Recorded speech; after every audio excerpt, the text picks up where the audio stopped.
Organization atau Organisasi Perdagangan Dunia.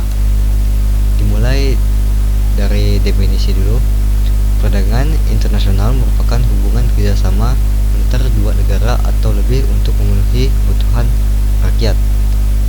Perdagangan internasional terjadi karena ada beberapa negara yang tidak mampu dalam memenuhi kebutuhan masyarakatnya, sehingga diperlukannya perdagangan internasional untuk melengkapi kebutuhan masyarakat dalam negara tertentu.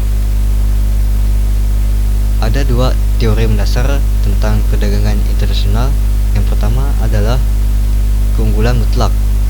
Keunggulan mutlak sendiri mendefinisikan tentang perdagangan internasional dapat memberikan keuntungan bagi suatu negara. Kedua, keunggulan komparatif. Keunggulan komparatif sendiri mendefinisikan tentang perdagangan internasional dapat memberikan efisiensi dan efektivitas terhadap negara yang memiliki keterbatasan proses produksi untuk menciptakan suatu barang dagang. Berikutnya adalah faktor pendorong bagaimana perdagangan internasional terjadi. Yang pertama adalah sumber daya alam yang dimiliki oleh negara. Sumber daya alam ini dapat dijadikan sebagai bahan untuk memproduksi sebuah produk.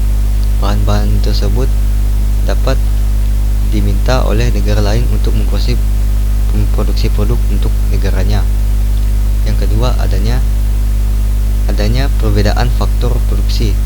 Faktor produksi ini antara lain adalah hasil dan efektivitas memproduksi produk dagang yang berbeda-beda dari satu negara dan negara lain.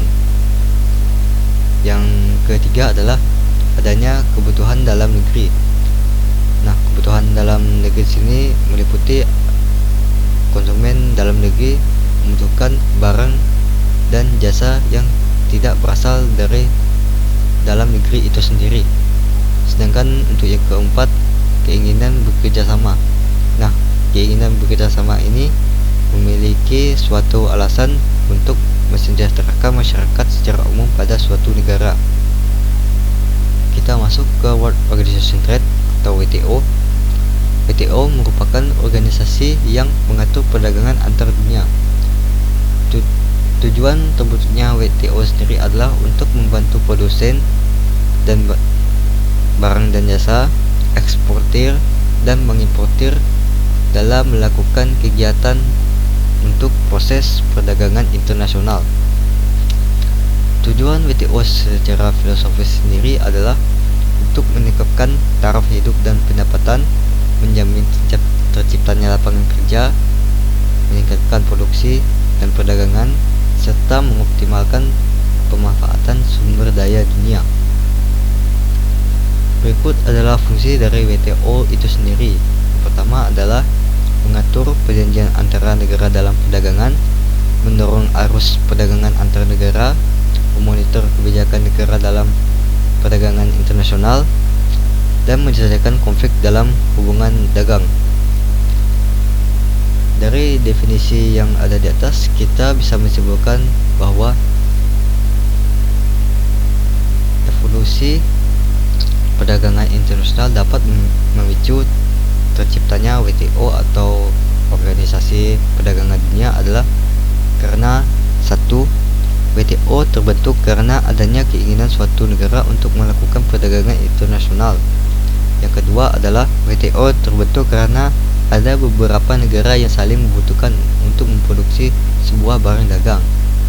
Dan yang ketiga adalah WTO terbentuk karena digunakan sebagai pengawasan antar negara yang ingin melakukan perdagangan internasional. Sekian, terima kasih dari saya. Apabila ada salah kata mohon dimaafkan. Saya Ridwan Firmansyah selaku pembuat presentasi ini. Saya ucapkan terima kasih atas penonton yang telah memperhatikan video saya hari ini. Saya akhiri. Wassalamualaikum warahmatullahi wabarakatuh.